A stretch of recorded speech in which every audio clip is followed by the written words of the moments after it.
Hello, and welcome to the Trekle Trunk, another piece of the action comic book review. And we're also reviewing the annual, which isn't really a part of the another piece of the action story, but we're going to have a good time. We're reviewing IDW's Star Trek Defiant numbers 8 through 11 and the Star Trek Defiant annual from this year, the year of 2024. Perhaps the final year. Who knows? I don't know. Sometimes people predict these things. Give it 5 minutes any other way. Right? Yeah. We are your hosts, Davan and Dave, a.k.a. Plain Simple Tailors. Your Locutors of Trek. And, you know what? We found something else in the Trekle Trunk. Heather Narduzzi. It's me, formerly Beige Plate, Heather Narduzzi. What were you doing in the Trekle Trunk? I'm ready. Other than pretending to be a Beige Plate. I've been enjoying many episodes of Star Trek Defiant. Ooh, look. I have them in protective boards, like a good little comic person. Oh, and you've got some different covers there too. Oh, do we have different covers? I think you might have a cover. Oh, yes, yes, indeed we do. Yeah. Yes, indeed we do. We'll compare as we go. Great. Let's do it. Are we starting with the annual or with... No, we'll do it last. Yeah. I think last is probably the way to go. Kind of embraces almost the whole sweep. So we're on issue 8 here. Let's bring it up here. Yeah. So we are talking about this great, like some of the best Star Trek comics, like this whole series and the other series, the main series, the Cisco series, just some of the best Star Trek comics ever. And not just that, like there's a couple of great episodes of, Enterprise and Strange New Worlds and stuff, but is these comic books my favorite thing since Deep Space Nine? Maybe. Like, I am all over these runs of comics. So, yeah, I'm a brave. I mean, I love Voyager too, though. But all I'm saying is these are great. Like, exactly what I wanted. Like, give us this. I feel like they're coming into an interesting place too, right? Because like they're partly showing us how we get to that guy who says, "I have made chamomile tea." In Picard, how we get to that guy, and it's by way of a really, really interesting kind of romp that I really did not expect to go the way that it has. I would say the same about Ro. Like it sets Ro up to the Ro we find in Picard, like potentially does. I would say that these comics don't step on any of that. Like these fit into the headcanon. No, they're just kind of original. Well. Yeah, because they're not stepping on anything. Like there are series like Discovery steps all over canon way more than these comics do. Yeah. So, what are your first impressions, Heather? Yeah. I really like it. I find the comics really interesting because they can tell stories and do things that we can't necessarily do on film, right? Mm-hmm. And my, as you know, fashion. My only complaint about the artwork in these is that Ro and B'Elanna look too similar. They have them. The same haircut and everything. They have the same hair color. They have the same everything, and I find that like. Well, look, here you go. Here they are, both silly. There. Yeah, exactly. And I've got a page here where they look like pretty much the same. But I really love like the way they tell in this issue 8. I really like the way they tell kind of like the this backstory. It just kind of sketched out like that. That looks really sharp, and we get that's like the memory of the Orion corporal. Yeah. So I thought that was really. I like her a lot, actually. She's really cool. Well, when I was reading the comics, I was like, "Oh, what look am I gonna wear for this episode?" And the answer is none. What I'm currently wearing because I didn't have time.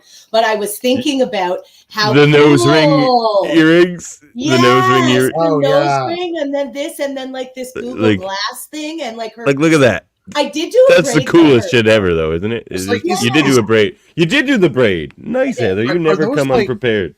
what I wonder is because they call her a farmer, right? PH. Yeah. Yeah, she was because she was a field medic that was selling like the medical supplies, from what I gather. She's like Yeah. skimming the drugs Because off. she's an Orion, like Yeah, but I feel like it's part of her they culture to almost be at look least a little like, sketchy. they look like the sort of Nair oxygen tubes that you would see in a hospital bed, almost, right? When you see the bit on her nose. So yeah, I keep wondering whether there's some other function at work there. Right. She's just sort of constantly maybe. tripping balls in the middle of the bridge. I We haven't seen that yet, but we do get a little vision. I really like her inclusion as a character because she is kind of playing the Worf role in this crew, because Worf is the captain and he has to be like a little more sensible, and it's up to him, as we see, to decide like morally what they should be doing. Meanwhile, she's like, let's blow it up. Let's go in there and run this shit down. And that's usually what we see from Worf, right? So I thought she's a fun addition to this crew. honestly, that's Worf's comfort zone. He wants to be the captain who gets to toe the line because he's a duty guy. Like more than Picard ever was. Worf would prefer to toe the line than Picard.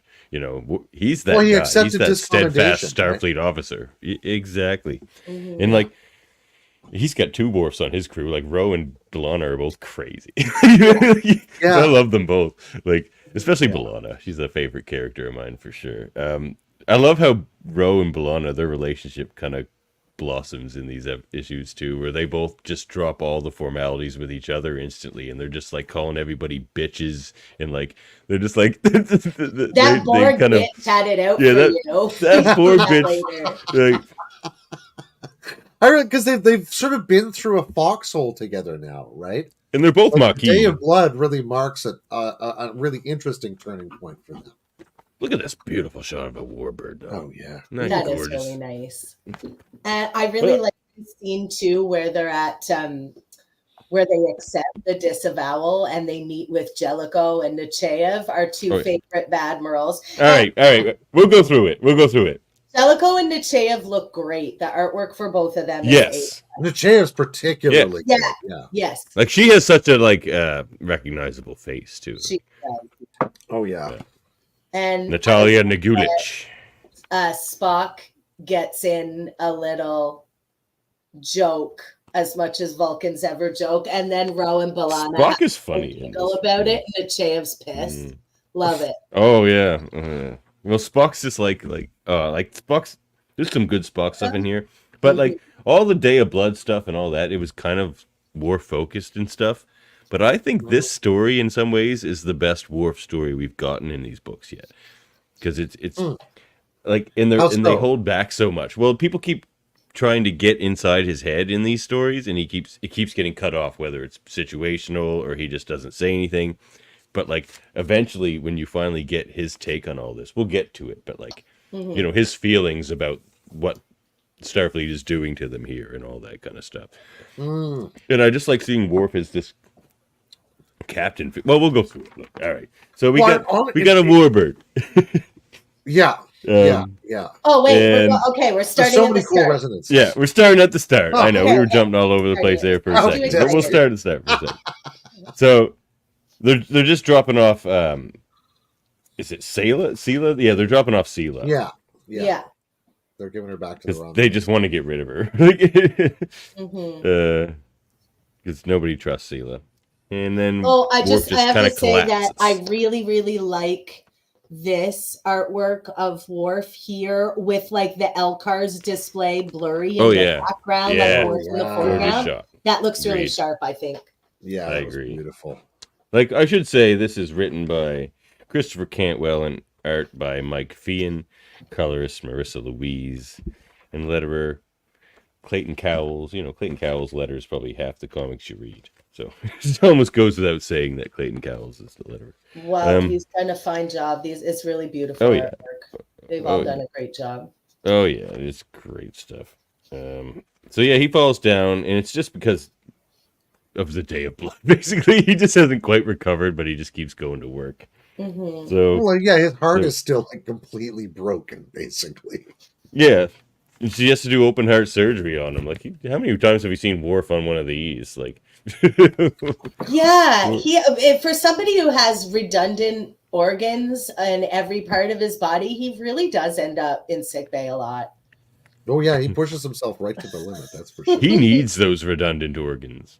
He does. For him, they're not redundant. They're just his Klingons backups. will be Klingons. It's like, O'Brien, I wouldn't want to be caught without a second backup. Like, oh, and this is where we find out. At least for those rapids. This is where we find out or at least she says it is anyway. The Orion's name is Nymeera. Nymeera. Yeah, cool name. She's a cool character. I'm she into is. it. I love her. Yeah, me too. Yeah. And then B'Elanna's the first officer, so she's captaining the ship right now while Worf is in surgery. And as Sayla's beaming out, she just happens to, of course, just mind games with Spock. But just tells him that there were 3 Romulan astronomers that were doing just routine solar studies, and all of a sudden, out of nowhere, they were imprisoned and their work was destroyed, and not even the Tal Shiar has access to it. She's just like, ask yourself, Spock, like, what did they learn that was so threatening? And then just beams out, boom, bitch. I'm just gonna leave you with that. Yeah. And no, I don't know. Yeah, go ahead. Their conversation here is really cool as well. Mm-hmm. Just both of them back and forth. He says, like, what do you mean? And she's like, nothing. Yeah. And then beams out. Just it drops a truth bomb on him and gets out of there. Amazing. Yeah. Oh, yeah. And, I mean, to me, Worf's, I wonder whether this isn't also a way of moving Spock's story. Like, this is one of the first places he hears about what turns into. Hey, Jody. Hi, Jody. He turns into. See you Sunday, Jody. Or sorry, first hears about Next sort of Sunday. red matter and stuff, right? Where he's going to start hearing about that thing, and I think so too. I think it's pointing about out the Romulan star timeline ultimately, right? Right. Yeah. Yeah, agreed. I think that's what they're hinting at as well. And I don't think It's they'll even nice cover it that in they here. can kind of pick up and drop certain threads as they want to weave throughout the comics, right? It just and that she just enriches everything. To reunification, right? I think that's awesome. Mm-hmm. She's like, you're never going to be able to colonize my people, and he's like, that's not what I'm doing. He's like, well, I'm still going to try. Yeah, I'm going to try for reunification, and then oh man, yeah, it's funny. Like they'll list, that's funny. So and then we get, of course, the meeting with. Of course, we do. Wait, this artwork of Alexander right here, this grown-up Alexander, they nailed it. Yeah. He looks perfect so? there. He looks perfect. Yeah. You really, his brow in particular really catches that little fella's brow, whoever played little guy. And Worf's armor looks like an Oreo here. It does. I'm just here to make the important observations, fellas. That's the first thing I thought. I'm like, at least Heather's gonna tell us all the uniform and costume stuff in these comics, because we never talk about it. We never talk about comic uniforms. That's crazy. So, he's got his Oreo armor on. I know. Yeah. But he's seeing Alexander, but Alexander is not dead. Alexander died, but was brought back to life in the Day of Blood, so he's not dead. But so then they're taken back to Earth. I think it's sort of unclear what his fate is right now, isn't it? Well, he says he just says Alexander doesn't want to talk to him right now because it's like it was all heavy shit during the Day of Blood, and it was. Alexander should be kind of ashamed of himself, to be honest with you. He joined up with Kahless II and tried to anyway. Not Alexander's best day, or best decision making. Sure. That kid needs to get in a mud bath with Loxana Troy stat and get his head on straight. Isn't that what messed him up in the first place? No, Loxana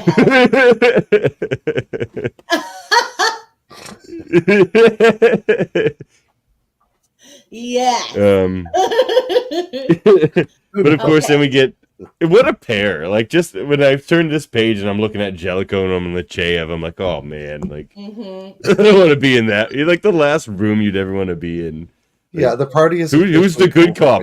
It's like good cop, bad cop. Who's the good cop of those two? Bad cop, bad cop. Bad cop, bad cop. Like stern cop, mad cop, essentially. Yeah, that's what it is. Bitch cop, dick cop. Oh. Oh was man, I can probably play it. this game all night. This is great. Yeah, well, this is a good game. Oh man. Yeah, but no, like they capture very well they really do great characterization on both Jellicoe and Achaev and their dialogue. Yeah. The things that each one's sort of concerned about in those moments, right? But I like this opening one. Achaev is wearing the pants in that room. It seems like it doesn't. An admiral longer than Jellicoe, right? Shoo, she would be a senior admiral, and he's probably like a junior. But admiral. if we look at their pips, he's got 4. Pips are the same. She's got 3. No, she's got 3. Oh, really? What? Yeah, she's a 3-pip admiral. She's got 6 total, and he's got 8. What is happening here? I don't know. Jellicoe. We see her before we ever see him. Have they distinguished admirals between 8 and 6 pips before? Like she shows up in TNG as an admiral. Right? Yeah. Because the Valerian Canapes or whatever they are going to be. Look at those pips. Yeah. It's weird. Look at She's that. only got 3 and he's got 4. We can see it in the same shot. Good eye. Yeah. I'm gonna have to look that up now. Where's Cousin Dave when you need him? Cousin Dave, explain these pips. Where are you? Commodore? All right. That's insane. Yeah, that's weird because she should be the senior admiral here. It may explain a lot of what happened to Starfleet between here and Picard if Jellicoe was a Commodore. Just running everything on crazy efficiency and sort of mercilessly. But I love this opening with this whole scene though, where Worf's just like, before they say anything, he's just like, "Look, Captain Sisko has vouched for us," and they're all like, "Yeah, but like, I don't care about Sisko. Sisko's not here. Like, he's not going to help you right now." Yeah, and he's just like, "What do you have to say for yourselves?" And Spock's just like, "How about you're welcome?" They're like, and the "What?" Girls are like, "Yeah." Like, oh, I love they're so great together, Ro and B'Elanna. I love it. Yeah, I love that too. I wouldn't be laughing if I were you, Ro Laren, as if that's going to scare them into nothing. Oh, an admiral hates me. She's just like, I have a list of admirals that hate me. Admiral, so. I have 4 bar admirals that hate me, so. But he's just like, it's like, Spock, you got mixed up in all this. He's just like, no, I chose to follow under Captain Worf's command to save the world, which we did, or like save the universe, which we did. So maybe like, screw off. But Oh yeah. So then, where is this here? Worf wants Ro reinstated. And James just like, yeah, that's not happening. Like, this is no. Like, that's just never happening. And then they give them all a pad where they all see that they are all being discharged if they agree to it. So this is the no, not just discharge, it's disavowal. Disavowal, not just discharge. Not just discharge, not dishonorable discharge. Disavowal. We don't know you. We never did. You've never had anything to do with Startreat. Startreat? Fun. Startreat. Those would be delicious snacks. I want a Startreat right now. Yeah, no, like right, they're sheep dipping them essentially into unofficial sort of wet work here, essentially. Which is we're moving toward very much the kind of Section 31 intelligence style work that characterized some of the latter episodes of Deep Space Nine so sort of beautifully, very interestingly. But yeah, it's all very murky. It's all there's a lot of moments of like attempted coercion in these scenes, which I find really interesting, right? So sort of trying to leverage Sisko to putting his demands out there, and then they're just going to sort of have to do what they can with it. There's a lot of moments where people are trying to exert all these interesting pressures on each other. Well, everyone's got their own agenda to push. And I found it really interesting, too, that in this scene, they hand these disavowal orders to everybody except Spock. Well, not Spock. He's an ambassador. As ambassador, I assume you don't want to dirty your hands. Yeah, so you can go. Listen, you can go. Spock knows how to get secret and dirty with the best in the fleet. Spock is maybe the dirtiest. Like, right? He's one of the dirtiest ever, like, in all of Starfleet. Yeah, I mean, if how you many go along with everything Kirk does, you become one of the dirtiest. That's like, right. But no, he's like, even beyond Kirk, like, Spock is... He's like the opposite of Worf. Like, Spock is not a duty guy, really, at all. He's a logic guy and a friendship guy, kind of. But, like, he doesn't really care what Starfleet wants. Spock never really cared what Starfleet wants. But he takes the opportunity to peace out and is like, he does. I have every confidence in you. Bye. And then we get to see the Alpha Clearance I just want only to orders. point out, even with the Oreo armor, this armor of Worf, or this getup of Worf's is beautiful. The detail on it and the boots, like, it's really nice. Yeah, good stuff there. It's very nice. Good job, Worf. Yeah. We have the same cover for this one, right? Do we? Yes. Yeah. Great. Okay, and now when we turn the page to this one and we get the briefing, let me tell you, I gasped when I saw Berlinghoff Rasmussen. Me too. I literally, I just got this text from Davan in the middle of it. It's like, Berlinghoff Rasmussen. Berlinghoff. I love it. That is legit one of my favorite episodes. I watch Next Gen to go to sleep every night, and I often pick that one. It's one. I love that one. Oh, it's Cathara 4. What is going to happen? So good. So now he's just such a squirrely but resourceful bastard. I just love I love Berlinghoff Rasmussen. And I love Myette and Matt Frewer in anything. Talking stuff, and the way he talks to Crusher, and Crusher just shuts him down. Like, I could go on. She kind of liked him, though. She was kind of into it, and then she saw he was being shady, and she was like, get out of my sight. Oh, no, like, she's like, no, you stink to high heaven, sir. I'm old enough to be your grandmother, and you're a creep, so get out of here. But I mean, you're no space ghost, my friend, so beat it. No. Come back to me in a candle. Yeah. If I could see you in candle form, you'd have a better chance, buddy. Okay, so... Then we get, aside from Berlinghoff Rasmussen, I don't remember Benny the Munch, but Benny the Munch. Oh, okay. I didn't watch the original series. Watch original series, right? So, let's I think no. Or is even where the comics pick up on the original series? Exactly. I don't think there was a Benny the Munch. I remember there is because this is 100 years later. Benny, everyone on that the Enterprise ran into in TOS is dead, probably. Like, there was Bella Oxmix and those guys. Okay, so...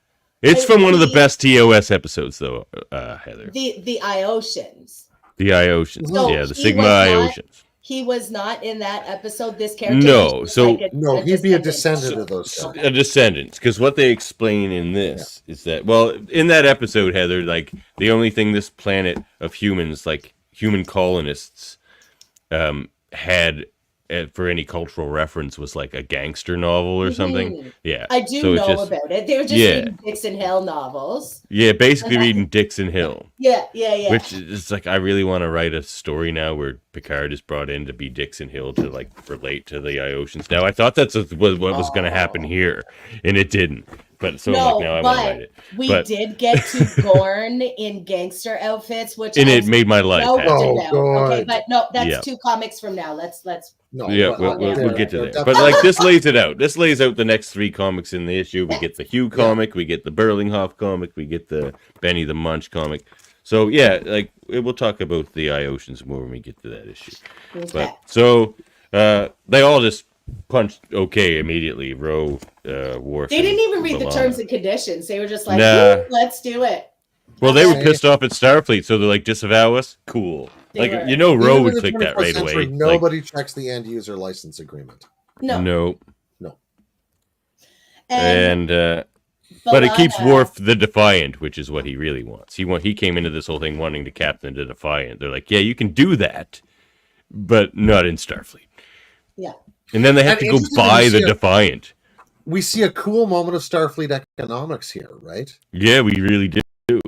Because of course, nobody has the money to buy a damn starship. No, because first Spock goes and visits the grave of Pike, and Kirk there, and it, But it says nothing. He just does it, and there's no explanation of why. It never really comes back.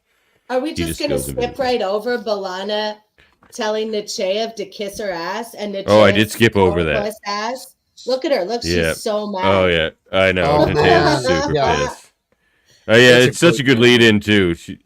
Rose is like, I'm happy to be disavowed, actually. I'm choosing to see this as me disavowing you. I love that line. Yeah. She just hates Starfleet so much. But yeah, if I'm no longer an officer, then Admirals Jellicoe and Nechayev, I would just like to say, you can kiss my ass. Yeah, Nechayev, squirreling right up. Nechayev, not Jellicoe happy says about it's that. time to read you in, and Nechayev's like, just steak face. She's just like, I hate Klingons. These tableaus of Pike and Kirk's grave sites, they're beautiful. They're really pretty. They are really nice artwork. The words written on Pike's, it's in honor of the service and dedication of Captain Christopher Pike, born here, lost to the stars. I teared up a little bit. Yeah. That was special. Only gone, never forgotten. Kirk. Commemorating the exemplary life and duty of Captain James T. Kirk, boldly gone, never forgotten. Man, these comics are so good. They are so it's good. interesting because it evokes something that I was really familiar with, and I wasn't ready for it to catch me that off guard, right? Like, I spent a lot of time on First World War battlefields like 20 years ago as a guide. And on many, right, so if you were like burying your known relative after the First World War in a Commonwealth grave, let's say, you could pay like a penny a letter to put a message on there, which was pretty expensive at the time. But sometimes you get this, right? Somebody's name, regimental number, maybe their serial number, rank, that sort of thing, and maybe a little message. But for the people who couldn't be identified, Rudyard Kipling, the great old imperial propagandist and, writer of our favorite The Jungle Book stories. Exactly. Ricky Tikki Tavi, all those great, stories. He had lost his son in the Battle of Loos in 1915 during the shell scandal, where they had all these dead shells that they produced and sent out into the field without really doing enough with them. And he ended up, his son's body could never be identified. So he ended up doing a bunch of these mottos. And so you find these things like, known unto God, or what's the other one? If they found like a combatants from either side, where they'd fallen like close to each other, they'd sometimes bury them together and say, adversaries in life, brothers in death, or like that. These mottos, right? Which we're trying to make sense of what's going on, because there's just like so many times where they're just like, this is an unknown soldier, or like two unknown privates. That's all we know about them, or whatever. But it really caught me, because I remember this particular one. Don't make Heather cry, Dave. Here we really go. I remember going up to this cemetery near Compiègne, which is one of the towns near the Somme where tanks first got used in 1915, around there. So I got out and I'm looking at the grave sites, and these Commonwealth war grave cemeteries are beautifully maintained. It's really quite a work.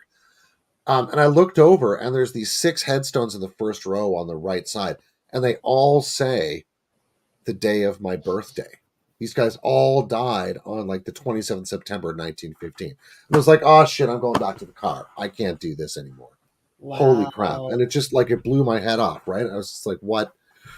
How do I kind of sit with that? But it really evoked those memorials and those, the kind of sentiment that we're trying to evoke, right? Like, we've lost you, but we're holding on to something, like the memory. We're holding on to the icon you've developed, the personality you've become for us. Yeah, it's a really beautiful like testament to the kind of, just what you were saying before, Davan, that theme of friendship being so much deeper to Spock than any kind of abstract ethical duty, for the most part. Contrast of where they put them to, like there's like the Pike one there in the Mojave Desert. Looks like the monolith. From 2000. Oh yeah. Yeah. And then also there's, a of big course, monument Kirk's in Riverside, Iowa as Yeah. well. And I really like in this last panel here, the metaphor of Spock shielding his eyes from the sun, but also shielding himself from the pain. Oh, Mm. yeah. Yeah, that's lovely. Yeah, I didn't. Yeah, this is a very deep and rich comic. You know, it's good having a third here, Heather. We could pick up on so much more with you here. And then we go to my favorite place in the galaxy, Deep Space Nine. Yay! Even though I'm more of a plant guy, but I don't know, something about the station. I would go down to Bejor a lot. But oh yeah, I would too. That would be cool. It's only a 3-hour shuttlecraft ride. 3 hours. This just might be my own gay agenda, but she says here, okay, let me get this straight, and the galaxy is in bisexual colors. Okay, so it's not straight on Deep Space Nine. No. You might be onto something, but they do kind of always paint space in those colors. But who knows? Because it's very gay space, Davan. Well, probably. It's rather queer up there. And I love the next panel, which is Kira. Oh, I do too. With Cisco's baseball and the way they've got and her face here and too. Ro flanking Worf. And Kira's just feet up on the desk, casually flipping the baseball. You want to buy the Defiant? Like, you know she's going to let them do it, but it's really slick panel. I love it. Okay, I got another observation here. So I like the fact that this is the first time I think we've seen Kira and Ro in the same room, and they are kind of the same character. Like, she was supposed to be Ro. Yeah. And, that's right. Oh my God, her name. The actress's name is actually Michelle Forbes. Right. Michelle Forbes, thank you. I love Michelle Forbes. Mm-hmm. Didn't want to do it, so they made a new character. But you're talking about how B'Elanna and Kira look the same. Look in that same panel with the baseball, and look at Kira's hair and Ro's hair, and they're just mirror opposites of each other because they're the same character. They were supposed to be. I don't know. Maybe it's an accident because those three women all sort of do have the same hair anyway.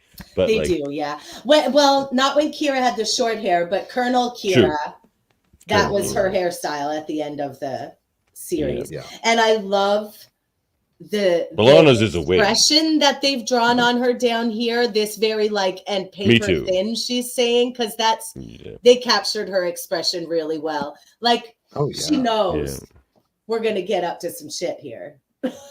I just like Worf's is like, I want to buy your decommissioned warship. And she's just like, but, Starfleet, I know I was already talking to Che Evangelico, and they said I can only sell it to you. He's just like, then we would like to buy it. And she's like, well, what do you want to use it for? He's like, bounty hunting.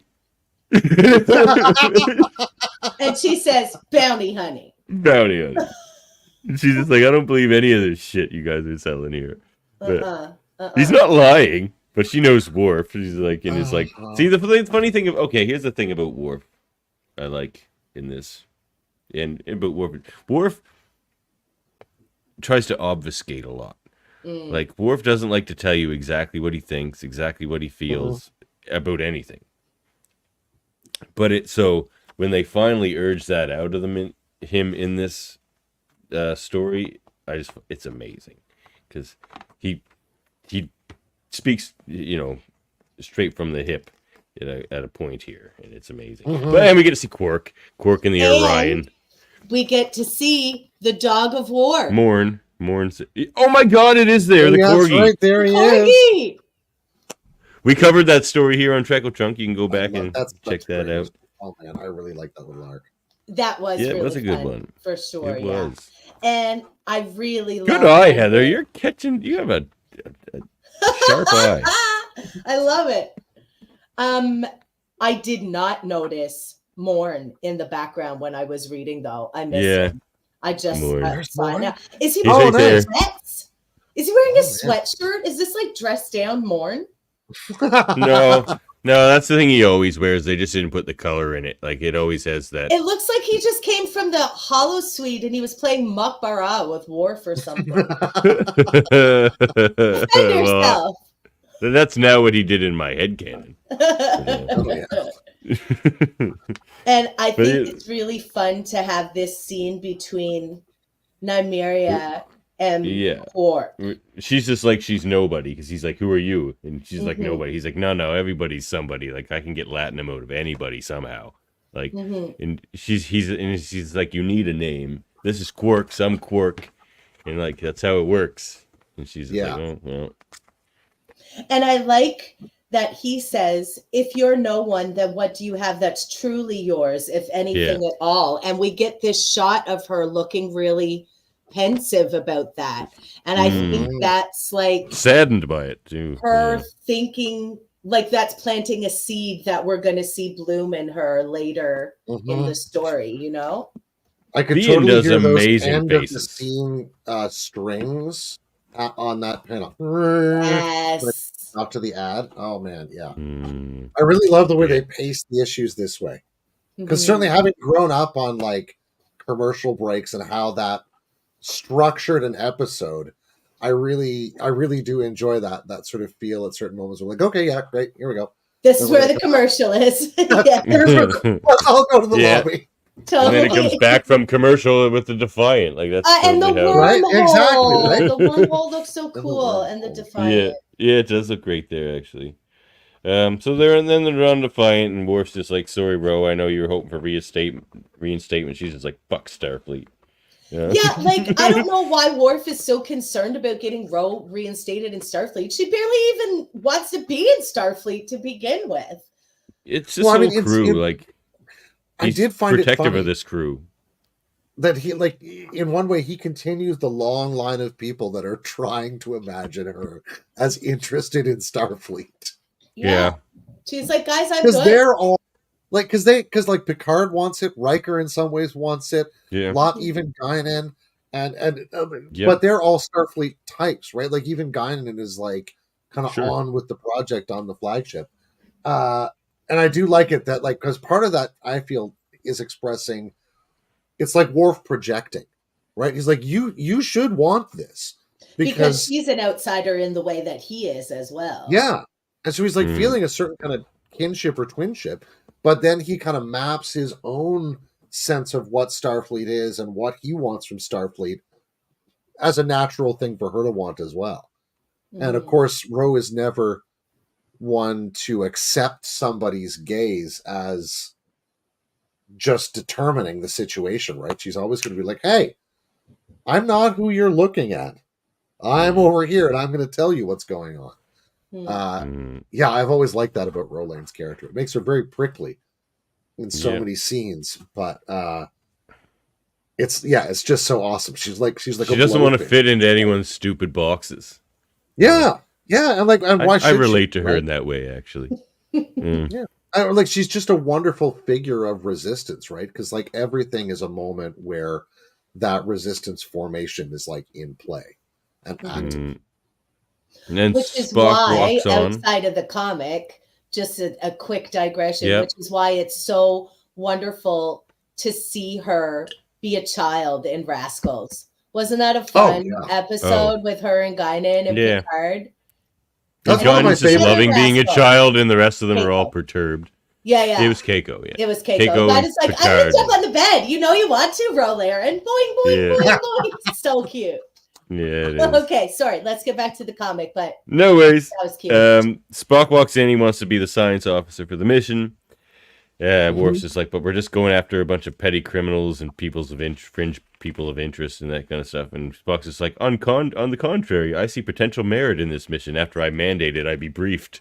Like, it's great being an admiral. It's just like, so or ambassador, so admirals, now tell me everything.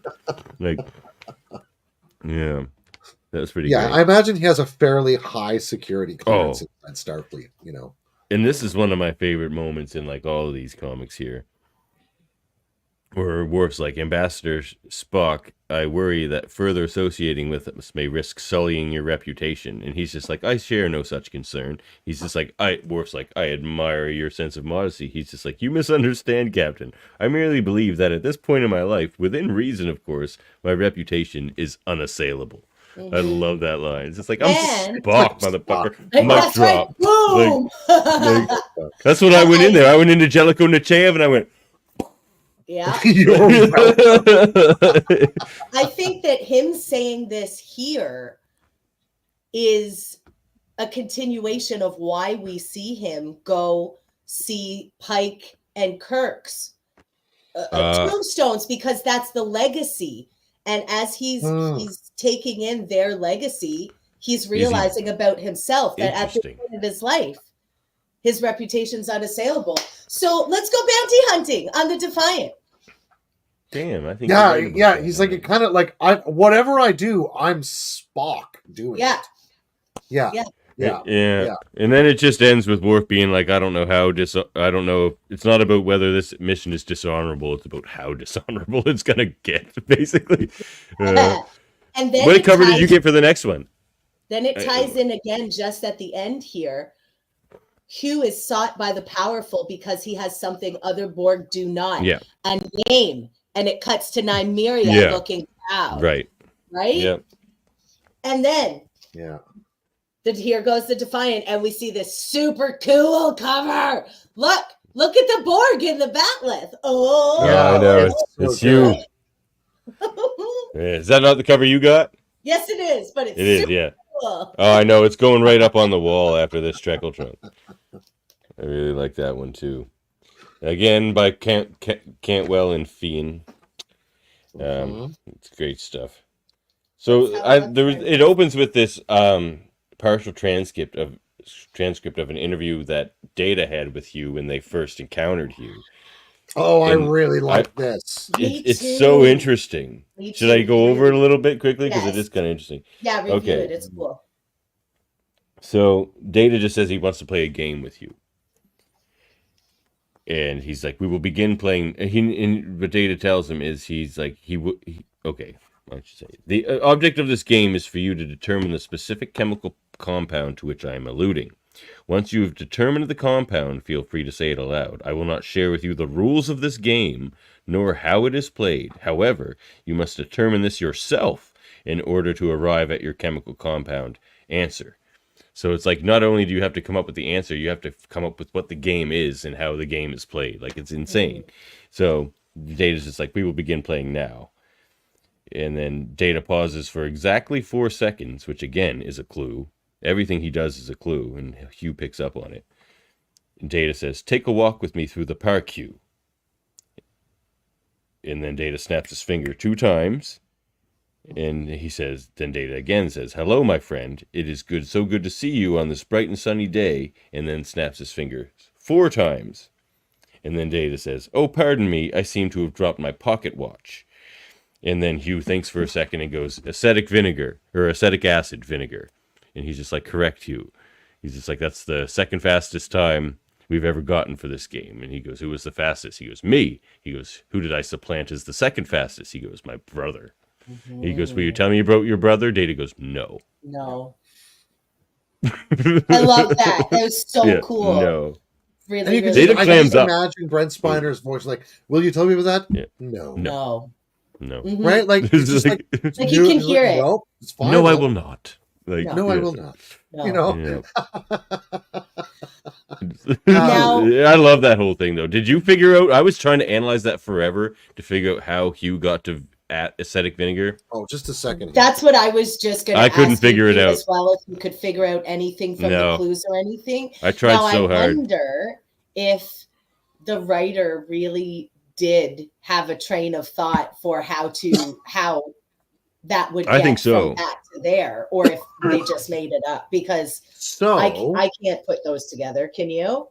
There is one way of writing the formula for, is this acetic acid or vinegar? Acetic acid, yeah. One way of writing it, standard way, is CH3COOH to represent the bonds.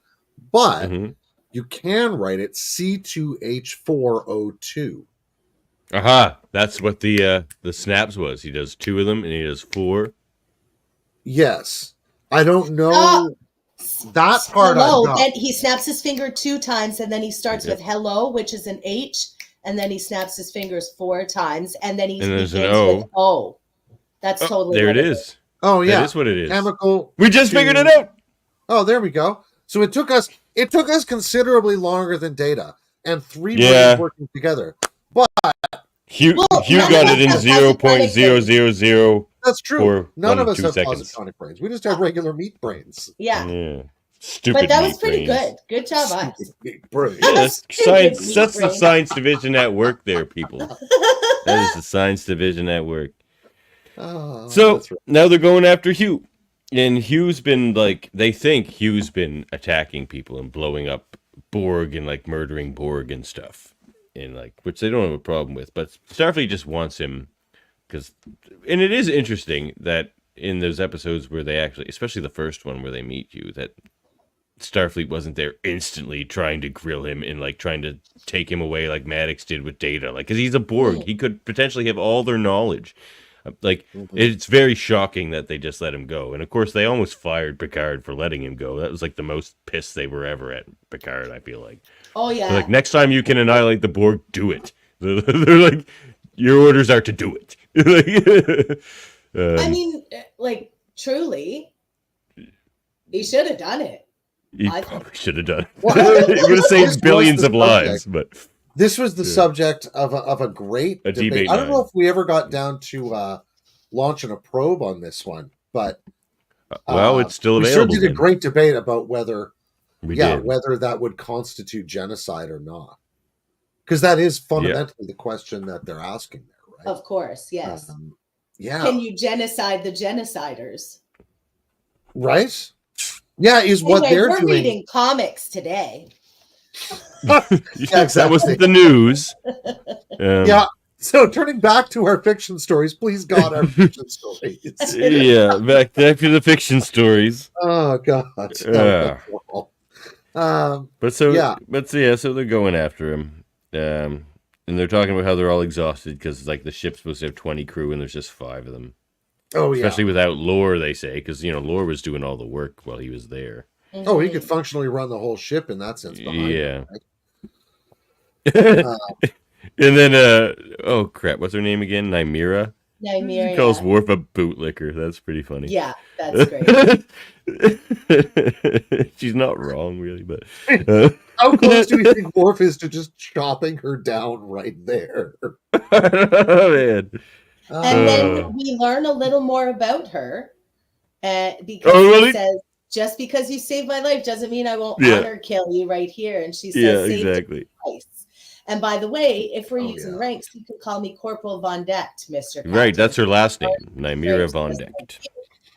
And then her and B'Elanna have a little side conversation where he's getting I work for a living line. Yeah. What am I trying to say here? Exposition. While he's getting the exposition up on the screen, they have their little side convo, and B'Elanna says, "Right, you're an officer." And Nymeera says, "Yeah, non-commissioned, thanks. I work for a living." Yeah, screw you, officers. Such a I can just see O'Brien being like, "Cheers." O'Brien high-fived her. Exactly. I do love it that B'Elanna and Ro have been in this position in the last issue to be like, up yours, and now she's like, up yours, officers. Yeah, I love. There's just an endless point of her uniform. It's her outfit is really stellar. The colors that they've chosen to match together and the design of it and everything. It's still giving Orion, but non-com officer Orion. It's a good pick. Yeah. Well, because we see a lot of civilian Orions and a lot of because they leaned into this sort of Orion slaver stuff for so long. We haven't seen a lot of these other aspects of Orion culture, right? So yeah, I really enjoy this bit of it. Yeah. And then they take fire and they got the shields up just in time. No one's killed, but then Hugh pops up on the screen and he's just like, "Worf." He's like, "Give me Lore."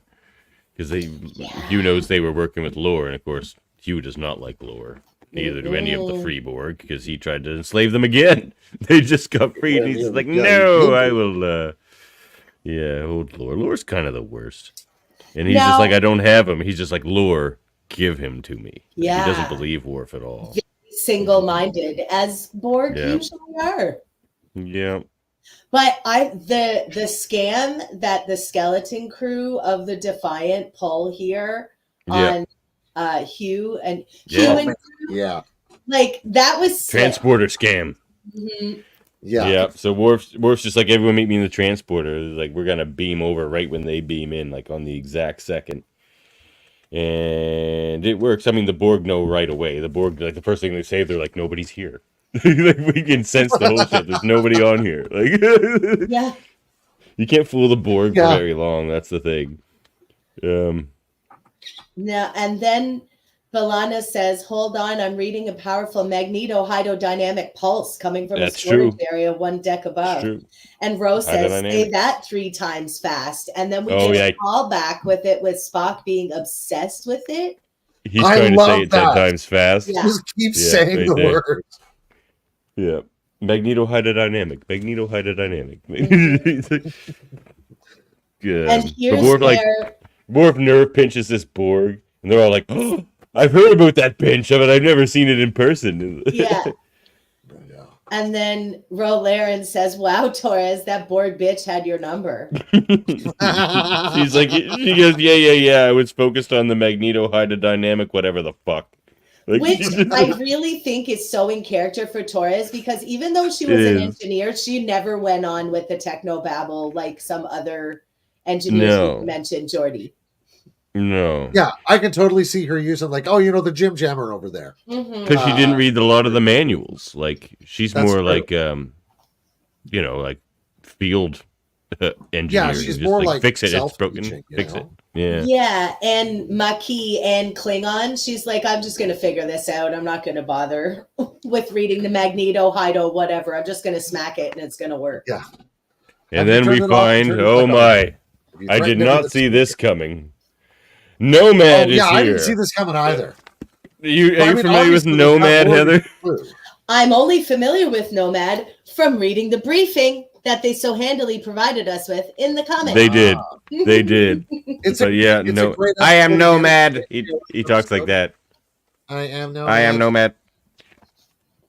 Yeah. Like, that's the robot, like, Kirk convinced to kill itself. Classic right? killer robot. Yeah. Kirk convinced it to kill itself? Isn't that the one he convinced to self-destruct? Yeah. Oh. With like logic. Or like a logic trap. Oh, that's good. Yeah, he like its primary directives against themselves or something like that. Right. He's like, you hate this thing. He's like, yes. He's like, but on this planet, you're like the biggest purveyor of that thing. So isn't that the problem? Or like something like that. Anyway, I can't remember. It's been a while since I've seen the episode. But yeah, Nomad. Did not see that coming, but Hugh's working with Nomad. This is another Nomad unit, right? This isn't the same Nomad we met in... Is it not? The original series, I don't think. No, because Captain Kirk's convinced the other one to self-destruct. So this is a Nomad type probe. But it's this is the same type of probe that's been modified by these Borg, or has allowed itself to be modified, or whatever it is in the story here. Okay, it's not quite so it's saying here on the next, like the middle spread of the comic,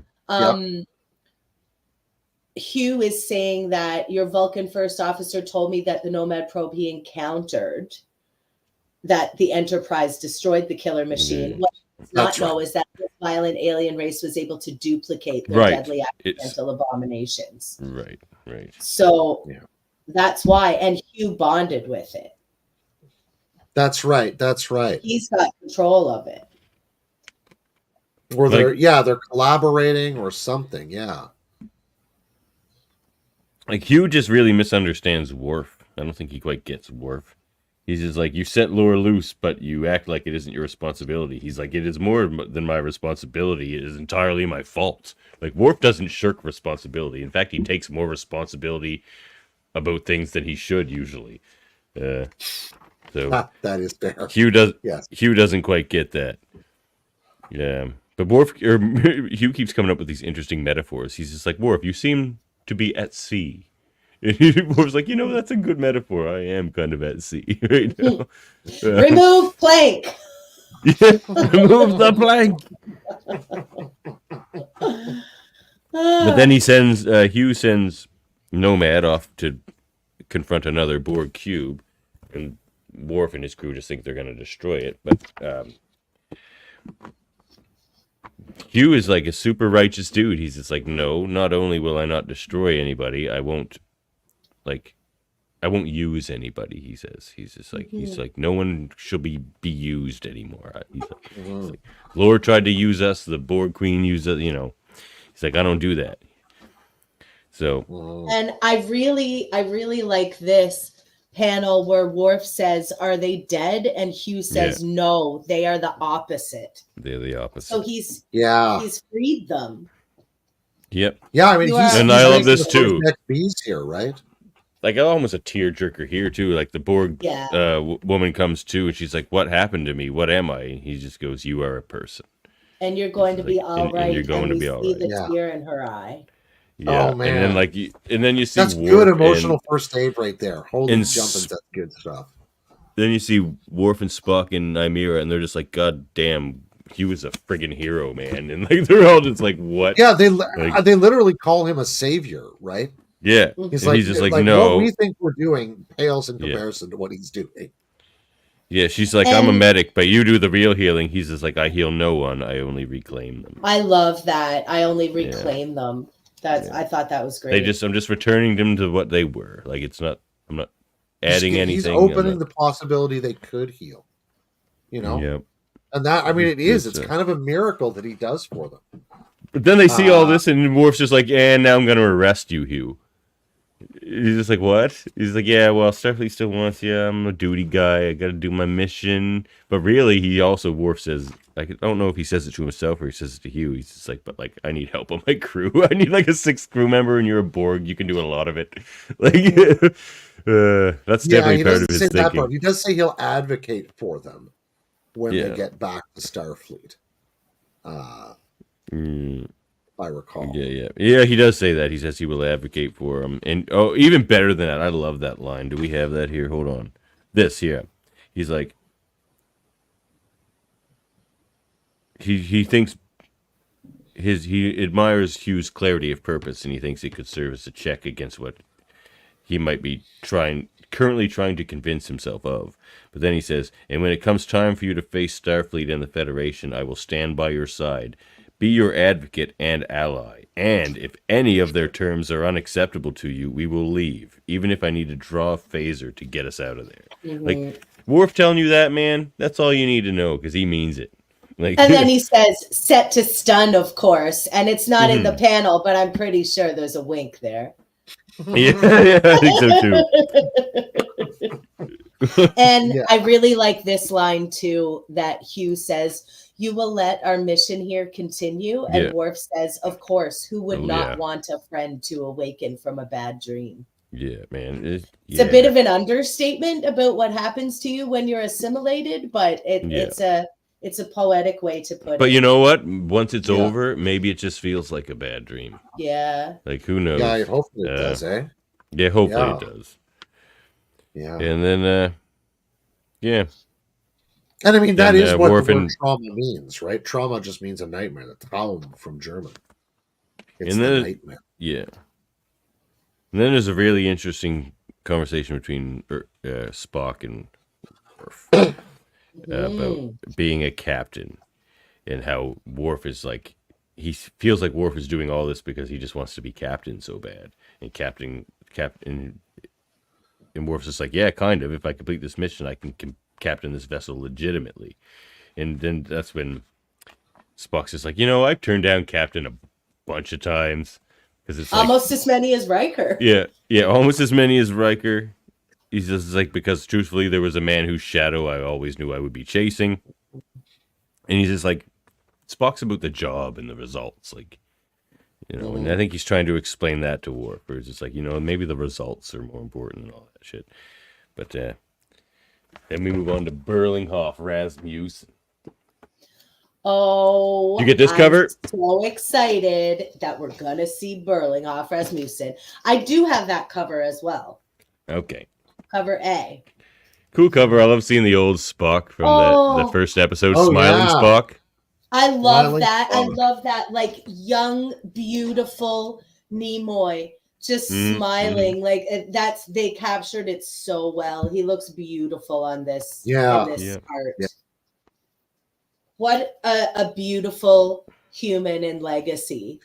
One of the things it made me think of was his photography, right? Because he's like this beautiful, like high art photography and did a lot of large women, startling ways.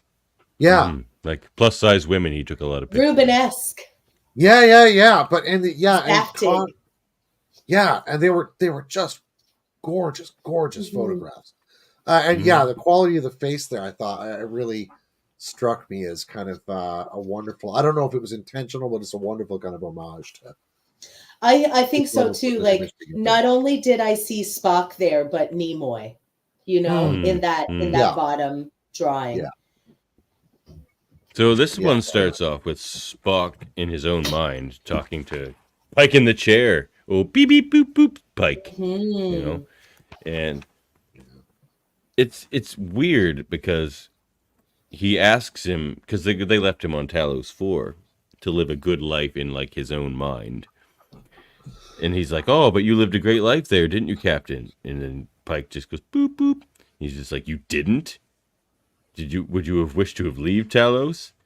And then he's just like, yes, I would have. Like, so it's like, it's putting all this doubt, whether it's just a hallucination or a dream or what, putting all this doubt in Spock's mind, whether leaving Pike there was the right decision, which would haunt him, But maybe it has been this whole time. Maybe he's been questioning this whole time whether that was the right move.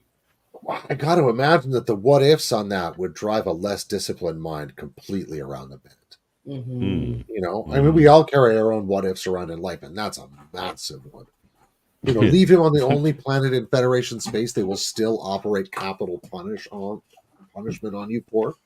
Ooh. True, and we can't go check up on him. You can't. Yeah, there's none of that. No.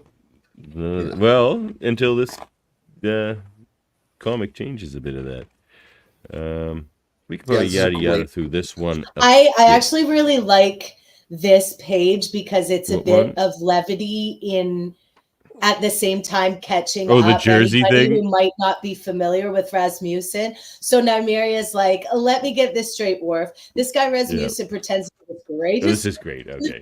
And she just totally makes fun of him for the bungling of that the Enterprise D did. And Worf's like, makes fun of Picard, really. Like, she's just like, so this guy just it's just like, so this guy just comes on and tells you he's from the future and your captain does everything he wants. He's just like, yep. An archaeologist, woo! Oh, yeah, exactly. An archaeologist, so it was up his alley. Yeah. He was his brethren. That is like, no, an archaeologist would not try to fool us. Commander. Like, yeah, true enough. So that's pretty funny. And then they're just like, he's from Jersey, no less. And B'Elanna's just like, you don't know anything about New Jersey. Verizon's like, trust me, word gets around. That was really cute. No, New Jersey shit all across the galaxy. I love this panel.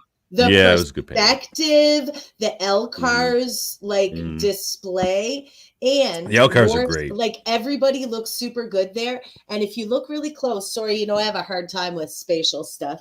If you look really close, they've got kind of like an anime face on Ro. Oh. You know what I mean? Yeah, they do. They drew her a little more detailed, and it's everybody. It's not just her, it's everybody. And the perspective, they've got them looking a little more like superhero-y because they're off to a dangerous planet, This issue actually has a second penciler.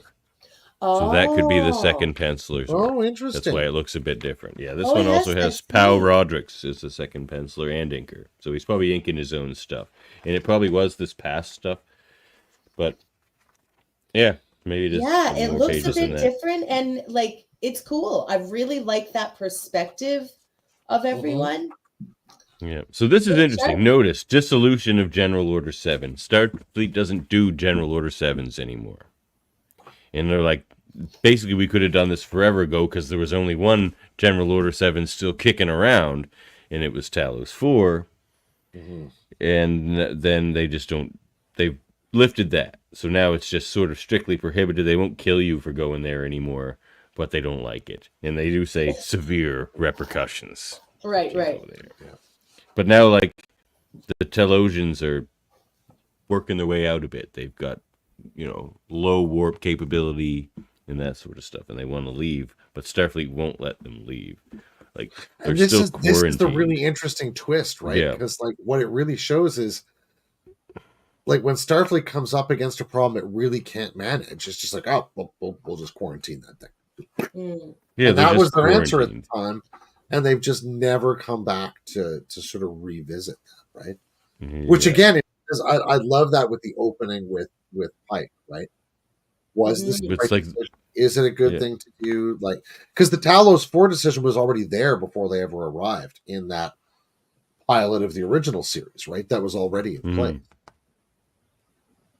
Maybe, in quarantining an entire planet, like they're like, just like, we're doing this because the Telosians want to be left alone and all these other things, and we're afraid of their power. But like, you're quarantining an entire planet. Their planet is now a prison, essentially. If they want to leave, because they can't. Maybe some real world context there as well. I don't know. And then the resonance is coming hot and heavy here. Everyone starts hallucinating. This Captain Pike, a dream hair Barbie. Oh, he's a dreamboat. Look at that. Oh, yeah. He's gorgeous. Even the cartoon of him could get it. Like, for real. Of course. You can't even draw him ugly, that handsome bastard. Save some for the rest of us there, Anson Mount, for fuck's sake. No kidding. Now, I think it's really neat that you pointed out there's an extra colorist and inker in this, because the characters do look a little different. And they it's do, cool. I like that. Yeah, it's mixing it up. And I love this Berlinghoff image of him just like, where we first see him. And who do we see before we hit Berlinghoff? It's the Keeper. USS Theseus. Oh, and the Theseus, of course, yeah. Even Janeway. Like, even Janeway on the comms, they're just like, Riker this isn't real. Like, Cisco's here. Yeah, Riker's here. Janeway's on the screen. Like, is Kirk gonna show up in a second? Like they're just like, this is horse shit. You're not gonna get all these big friggin' Starfleet people. Well, that was exactly what I hit that page. I'm like, what is this bullshit? Yeah, I know, right? I'm like, oh, good. Oh, it is just bullshit. Oh, great. Yeah. And then Vor's just sick of it. He's like, Rasmussen, show yourself. Rasmussen, he thinks he's got this neural inhibitor that he thinks keeps the Telosians out of his head. But we'll see how well that works. But the Keeper's there, and he's being funny because he's like cut his arm around him, and he's like, this Keeper's my buddy, and we'll do all this fun stuff together, and we're gonna get him off the planet, and we're gonna be buddy cops across the galaxy and all this stuff. Me and the Keeper. And the Keeper does not look happy about any of this, because no one really likes Berlinghoff Rasmussen. And like, look at this one. The nerve. The absolute nerve of this grifter to say in front of this super powerful space being that he's going to sell him like a pet monkey.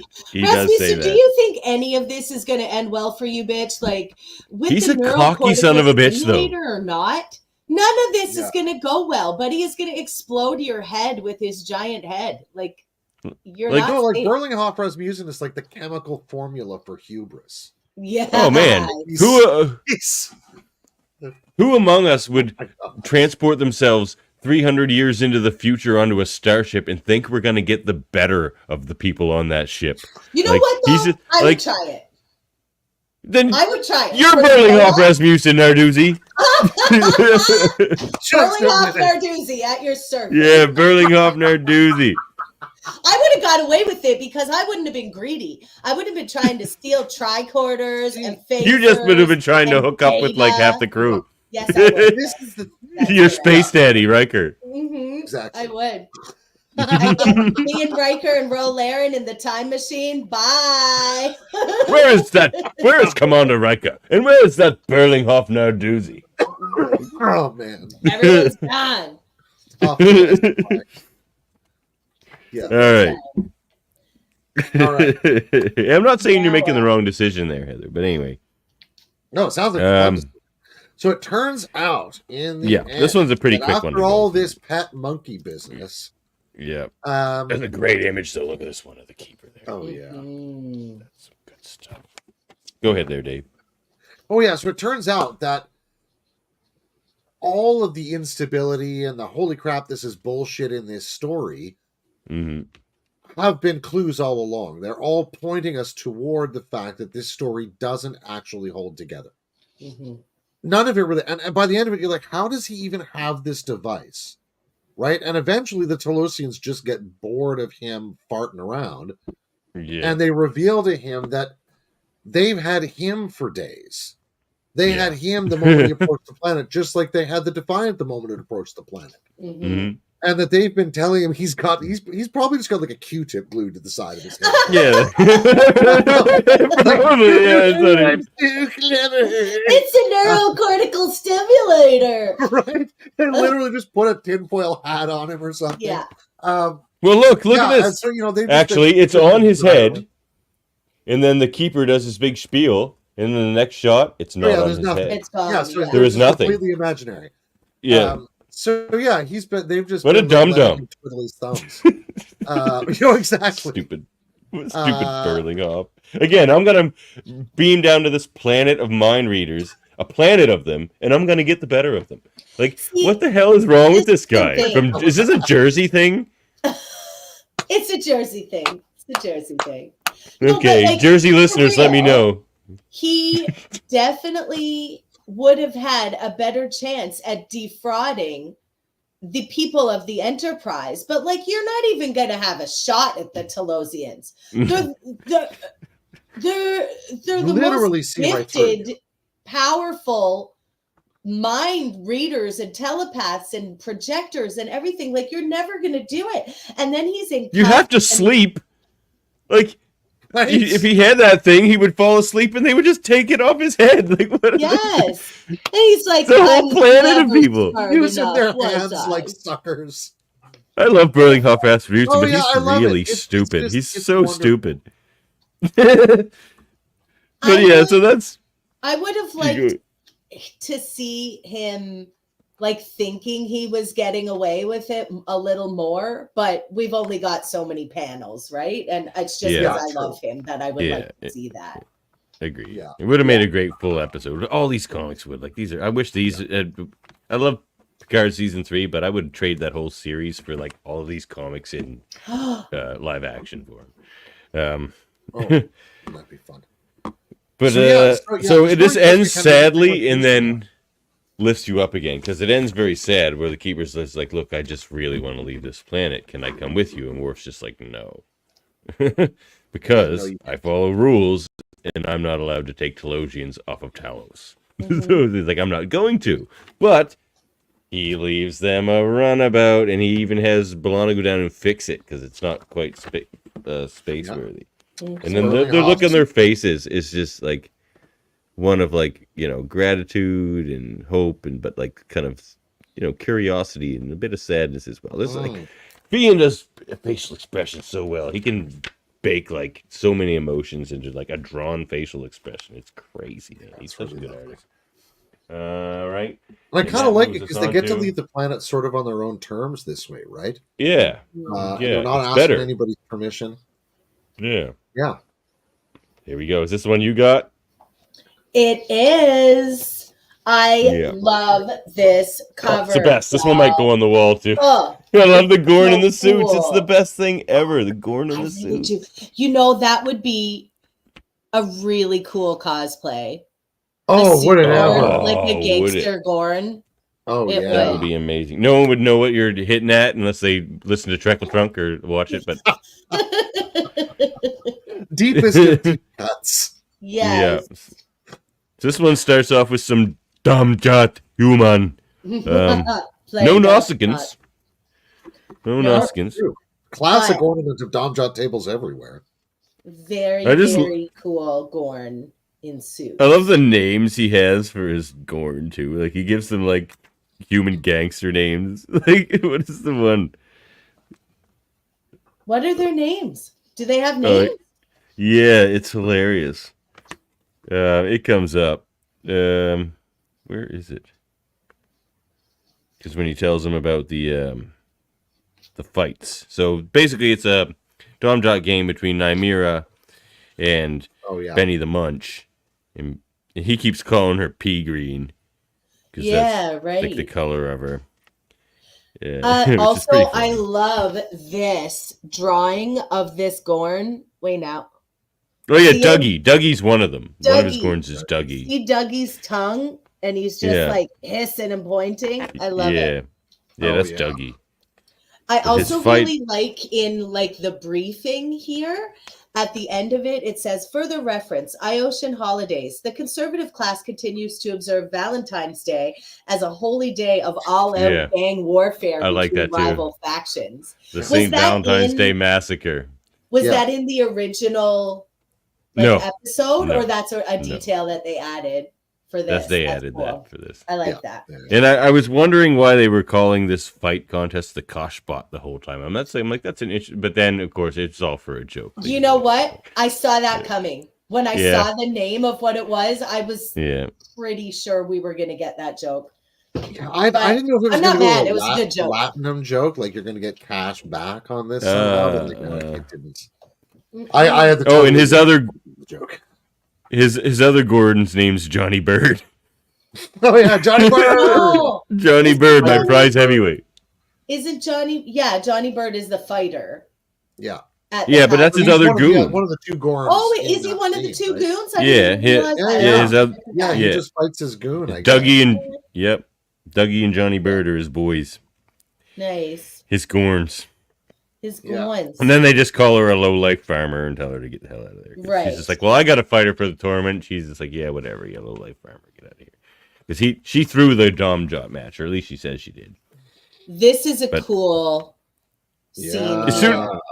I knew how this issue was going to go as soon as he's like, I have this fight tournament. I'm like, okay, so Worf's going to have to fight the shit out of some people like he always does in these situations. But I'm here for it. I'm always here for Worf, battling to the death.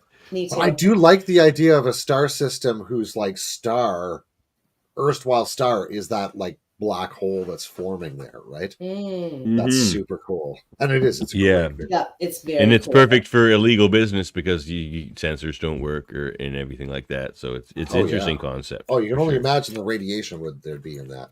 So then Ro and B'Elanna just want to beat up Worf. So does Nymeria. So they all try to train him when really they just want to beat him up. But then they make him angry. Montage. Yeah, the training montage. Then they make him angry, so he beats them up instead. But this is where he's just where he comes up he's had enough of their shit. He's just like, look, I'm the captain.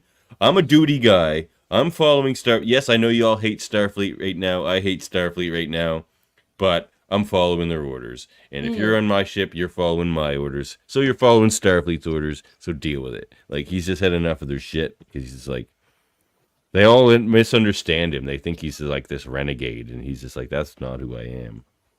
I really like that during this training montage, they have Nymeria, the only non-ever affiliated with Starfleet person, say, face it, Worf, Starfleet is treating us like the same kind of trash they're trying to have us haul away for them. And then Worf gets real mad and says, we are not trash. As you just said, I'm the captain. I'm just going to kick all your asses, and we're going to do what I said, okay? Yep. Yeah. That's what happens. He's like, but none of you are bound by anything, pips, uniforms, whatever, so you can get the hell out of here if you want. And after he says all of that, then he goes back in his cute Makbara uniform, goes back to his quarters and gets the notification, not just to apprehend, but to exterminate. So now they want to make him an assassin. Assassinate people? Yeah. Having Worf do it, too. They want to disgrace his honor of all people's. Now they're pushing it. This is cool. Yeah. They're in the octagon. The writing's so good here. They're in the octagon. Yep. I got to go plug in my PC just a moment. Yep. It is an octagon. Funny they did an octagon. Yeah, but yeah, they I did. thought It is that an too. octagon. Are you ready? Yeah, well, they even have the Are You Ready guy, the red guy. Right? Yeah. Well, that's true. Oh, Bruce Buffer. Um, Yeah. so yeah, and then Johnny Bird in one corner, the lethal, the inevitable Johnny Bird. He's the returning champion. And then Worf, he's not calling himself Worf, he's calling himself Herc, which I think is great because it's like the outsider, and now he's on the outside of Starfleet. Like, there's so many Well, and the beautifully Herc was also that species nuanced that writing here. just showed up and beat up the Klingons and then left, right? Yeah, Of yeah, what exactly. story? What did I The miss? Herc, the Herc. Yeah, that was Yeah. cool that they had him Yeah. say that. That was what he calls himself. Yeah. Mm-hmm. And then Nymira's sneaking in because she's just like, well, I've kind of got this relationship with Benny the Munch already, so maybe I can, because they want to beam Benny the Munch just onto the Defiant, so they have him because it's to apprehend him, but they can't because of this black hole. So she's like, well, if I just get close enough to him, then we can. So she's just like, I just want to get into this room with Benny the Munch. So she like walks up to his guard and she's like, can I send him a message? But he's like, yeah, and she's like, hey, how about I come in and watch the fights with you and we'll have some side bets? And he's just like, no, you're a small-time loser. Get out of here. Yeah, right? Yeah. And did you notice, I love this scene of him with his mauls and his two goons standing guard over here. And she reminds me of Sharon Stone in Casino. Oh, but look what she is. Look at who the other one is though.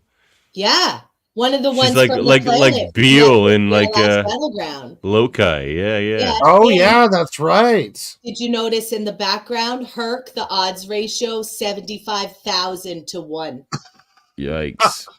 That's not a good ratio. They really think Johnny Bird's a great fighter. And maybe he is. Maybe he is. We shall But, see. Worf's holding his own, and then he kind of claws Worf's chest open. So that's not so good. But then surgery on that chest. But then Johnny Bird just falls over. And then Nymira runs in, and she's just like, he's been poisoned because he has cold perspiration. But not lethal, just likely a mild paralytic. Can we just realize that as Worf thinks he's finally done for here, right before Johnny Bird gets it, Worf says, "Oh, truly the stupidest day to die." Yeah, I thought that was pretty great too. But so it's a low moment for him. Just showing you what a peach old Benny the Munch is. He's screwing his guy over just for the bets. He's just throwing the fight, but like gets his guy almost killed in the process. He is. Yeah. I mean, that is crazy odds. And then he's so crooked. So on this side, they're making the decision to get some EV packs beamed down.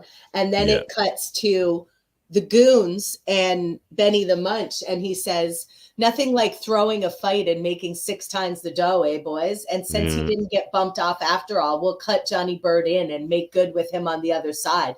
No harm, no foul. Let me tell you, I would not be dealing with somebody who set me up like that. And that was like, actually, you know what? You didn't die. So I'll just cut you in and we're cool, right? No harm, no foul. And maybe Johnny Bird just kills him because he's pissed. He's a crazy Gorn. Listen, Heather Narduzzi don't deal with people like that, all right? Nope. Yeah. So now they get some thruster packs so they can pew on out of there. Oh yeah, that's right. They're gonna fly right up and grab him. Yeah, and can I just say, look at sexy, shirtless, hair down, flying Worf. Oh yeah, he looks just like me. He does, exactly. Twinsies. But actually, forehead ridges and a spiked gauntlet. But we skipped over something that's very hilarious, where Worf's just like, beam us down these thruster packs, and B'Elanna's just like, yeah, but first, alter them so they won't set us on fire. And Worf's just like, we don't have time for that. Like, it's just like, okay. Nope. And it does set, like, one of them does set one of them on fire. It sets Nymira on fire. Yeah, it sets Nymira on fire. She's like, oh no, I'm on fire. The thruster packs. Yeah. But before that, of course, we get the joke we've all been waiting for. Another milestone to consider. Never in its 400-year history has the Kosh-Bot Death Crucible erupted into a full-scale riot, which gives B'Elanna, sounds like we really rocked the Kosh-Bot. Yeah, there it and is. You know the writers were like, when they got that joke on.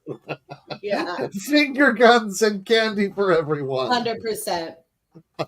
So they have Benny the Munch, and then we get this after-action report from Worf, where he's just writing to Nechayev and Jellicoe. He's just like, Admirals Jellicoe and Nechayev, and he's just tearing into the man.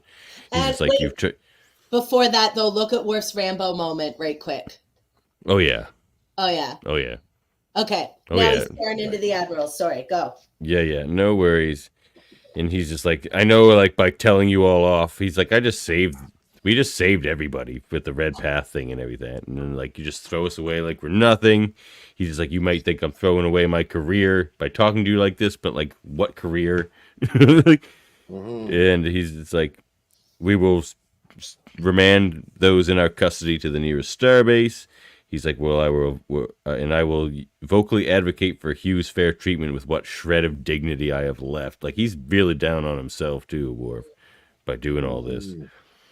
And he says, I believe this mission has sullied the honor required to once again wear a Starfleet uniform, not to mention greatly put into question your honor and the honor of those within Starfleet who signed off on this sordid endeavor. Yep. So it kind of does set. So that might be it. Like, from here to the Picard series, Worf might never be in a Starfleet uniform again. It's true. That's like 20 years. So, and then Worf was gonna kill Benny the Munch until they stopped him. So then, like, Worf's just like, take us out, and Rose's like, no. He's like, that's an order. And B'Elanna just turns to him. She's just like, you were gonna kill him. And he's just like, and then they're all just like, we're done. Spock's out, B'Elanna's out, Rose out. And Nymeria's like, I thought this party was just getting started. Yeah, I know. She's like, what? She's like, I'm still in. Guys, let's go. And Hughes just doesn't say anything. Like, he's going to a starbase, I guess. But yeah, so that's the end of this story. He's like, and then he says, this crew of the USS Defiant is hereby disbanded. And then it says, to be continued, and hell is only a word. And then we get, coming next month, look at this sweet cover. Yep. It's so cool. Everybody's so detailed. It looks like almost like a painting rather than a cover or a comic. You know what I mean? Yeah. It looks very sharp. And the blood coming down from the ceiling. Oh, yeah. Oh, man. I don't have that issue yet, but I will probably go back. I do. All right, you get out of here. Oh, yeah. I kind of like seeing Worf turning into an intelligence guy in that respect. This annual, which is what's up next, I think we can probably get through pretty quick because it doesn't tie into all the storylines. For an hour. Fun. Well, we had a lot to say about these issues. They were really good. I'm just fly though. It's true. And this one, art's by Ramon Rosanas. Sorry, say that again. I was just saying this one, same writer, but the art's by Ramon Rosanas, who I think does the art on the other series. Which on the Space Nine series, or at least on the Star Trek one. Yeah, or at least did some of the art on it. Right on. I really liked this annual. I thought it was a really interesting story. Sela has Martok. Yeah. Well, like, we're back months ago at the end of the Day of Blood, if you recall. Yeah, she exactly. She was in a sick bay with him for a few right minutes by himself. She squirreled him out of there to torture him. Sela shows up, I'm here for it. I love Sela because they gave her so many more interesting things to do than they ever did to Tasha Yar. So Denise Crosby really got to like lean into it, you know? And she's such an interesting character. And I love the blonde Romulan look. Like, I do too. Gorgeous. So cool. Yeah. And I really like in this how you can tell they're on a Romulan ship because everything's that like glowy green color, you know? You know, they say even the Romulan heart is green. It's true. 'Tis true. Yeah. So this is Sela is what is she doing here? So she ends up leaving this. What is she doing? So oh this yeah, so basically she's been she's been like kind of disavowed by the Romulan High Command. They see her as And a liability, so she yeah. opens and the a failure because she does kind of fail a lot. yeah, she does. She does get foiled a lot. The gets narration foiled. opens with Yeah. everyone. She says everyone is either an enemy, an asset, or a liability, and that's the theme of this episode of this issue. Yeah. Oh, they do say it in the. You're right. I remember them saying it at the end, but they do start it off with that too. This is really nice and tight. So she's surrounded by 4 Klingons with knives and mek'leths, and she takes them all out. She beats up the 4 Klingons and goes about her business. Classic. Yep. She she's half Romulan and one is. True. I would suspect Romulans may have a similar physiology to Vulcans, right? Yeah. I don't know if the gravity on their world is the same as on Vulcan, but they never show Romulans as being as strong as the Vulcans, though. They don't mention it because particularly. Romulans are sneakier, right? Like they fight more so by deception and poison and secret shenanigans, but they don't outright. We don't see a whole lot of hand-to-hand with Romulans. No, but they're always like, Vulcans have 3 times your strength. They just never say anything about that about Romulans. No one's ever worried about a fist fight with a Romulan. Yeah. Maybe it's like their mental command and discipline that gives them that strength. Who knows? Unless that's true because they say human muscle. Human, technically. Yeah. But I mean, there's all those stories about the mother lifts the car to get her kid out from underneath or whatever. That human muscles can do these things. We just our brains don't really let us do it because they're like you'll rip all your joints to pieces if you do this routinely. So yeah, maybe you're right. Maybe there's just a discipline thing. So then Sela is there with her kind of scientist or I guess her scientist. And they're talking about Korath, the Klingon who gave future Janeway the time travel technology to save Voyager and get them back to the Alpha Quadrant. Until I read that panel? Yeah. Exactly. Until I'd read that panel, I completely forgot that was Korath. Oh, yeah. I was like, oh, right. Yeah. And he was in the Day of Blood stuff, too. So Korath's been all through these comics. He's like the preeminent Klingon scientist. So even in this, they're like, Klingons are stupid. They're like, but not this one. This one is super smart. And then Sela just straight up ices her buddy. Yep. Phaser her to death. Okay. Ice cold bitch. She's a cold piece of work, that Sela. She is. You want to start cheering for her, and then she does something like that. And you're like, you know what? I don't want to cheer for you, actually. She does not leave loose ends around very often. And then she needs information later. She's like, shit, maybe I shouldn't have killed my scientist so fast. Yeah. That's the only form of regret you're going to get from her, though. Yeah, not really, though. I should have kept her a little here.